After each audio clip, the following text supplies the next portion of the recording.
நான் கட்டிங்ஸ் வந்து ஷேர் பண்ணுறேன் சொல்லியிருந்தேன் இல்லைங்களா, இதுதான். இது வந்து பார்த்திங்கன்னா பொன்னாங்கண்ணி கீரை. சில பேருக்கு கிடைக்கும், சில பேருக்கு கிடைக்காது. இந்த கிராமத்தில் இருக்கிறவங்களாம் ரொம்ப ஈஸியாக கிடைக்கும். சிட்டியில் இருக்கிறவங்க பார்த்துருப்பீங்க, சாக்கடையெல்லாம் முளைஞ்சிருக்கும். இதை நம்ம வெளியில் விற்கிறவங்க ஒரு 75% வந்து சாக்கடையிலேருந்து தான் பொறுக்கிட்டு வந்து க்ளீன் பண்ணி கழுவிட்டு சேல் பண்ணுறாங்க. அதுக்கு தெரியாமல் நிறைய பேர் வந்து வாங்கி கூட சாப்பிடுவாங்க. ஸோ இந்த மாதிரி வந்து இந்த கீரைகளை வந்து வாங்கி சாப்பிட்றத விட்டுட்டு நாமளே வளர்த்து சாப்பிட்லாம். இது ஒரு க்ரோ பேக்கில் வச்சுட்டு தண்ணி நிறைய கொடுத்துட்டே இருங்க.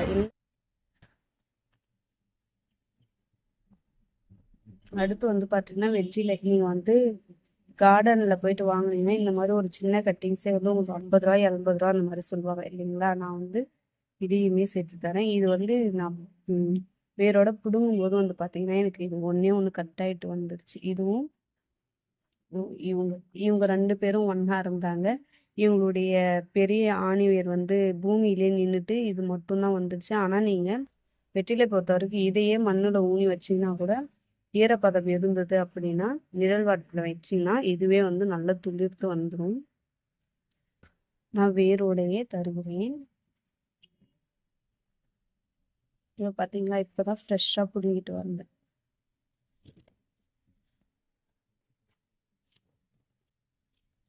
ஃப்ரெஷ்ஷாக இது ஒன்று நீங்கள் வச்சிங்கனாலே போதும். கார்டன்லேயே நீங்கள் போயிட்டு வாங்கினா கூட இந்த அளவுக்கு உங்களுக்கு வெற்றிலை வந்த ஒரு செடியாக தருவாங்களா அப்படிங்கிறது எனக்கு தெரியலை.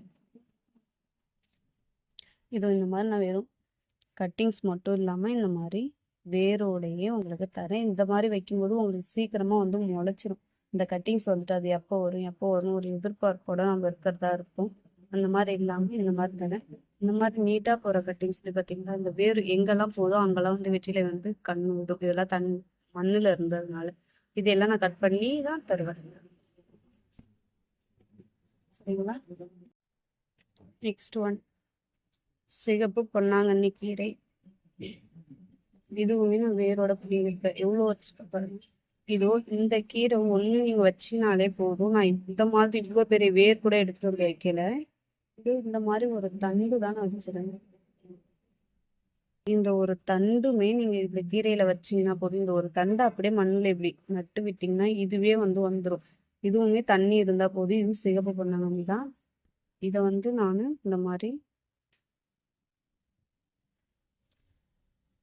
போல் வீடியோஸ் உங்களுக்கு உடனுக்குடனே கிடைக்கணும் அப்படின்னா நம்மளோட சேனலை மறக்காமல் சப்ஸ்கிரைப் பண்ணி பக்கத்தில் இருக்கிற பெல் பண்ணி ப்ரெஸ் பண்ணிக்கோங்க. நம்மகிட்ட இருக்கக்கூடிய நிறைய கட்டிங்ஸை உங்களுக்கு ஃப்ரீயாக ஷேர் பண்ணுவேன்.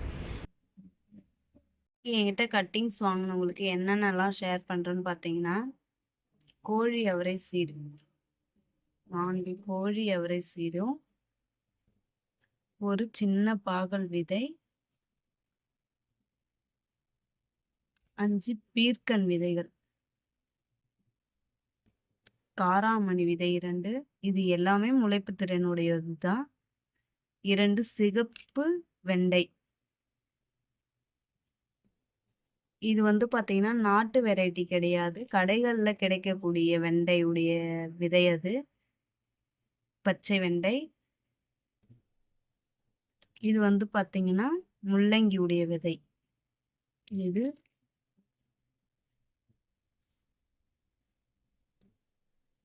முள்ளங்கியுடைய விதைகள். கத்தரி விதை. இது வந்து பார்த்தீங்கன்னா மணப்பாறை கத்தரி.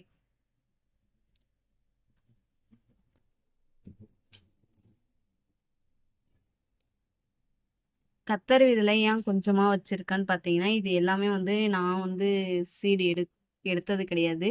கத்தரி, வெண்டை, இந்த முள்ளங்கி இவைகள் எல்லாமே வந்து நான் வந்து கடையில் வாங்கினது. இதே மாதிரி கடைகளில் விற்கக்கூடிய கொத்தவரை. இது வந்து நாட்டு ரகம் கிடையாது, ஹைப்ரிட் கொத்தவரை தான் என்கிட்ட கிடைச்சிது. அந்த 4 சீடுமே உங்களுக்கு வந்து கொடுத்துருக்கேன். இன்னைக்கு என்கிட்ட இது கூட இது அந்த கட்டிங்ஸ் கூட இது வந்து என்கிட்ட இருக்க விதைகளை ஃப்ரீயாக வந்து நான் ஷேர் பண்ணியிருக்கேன்.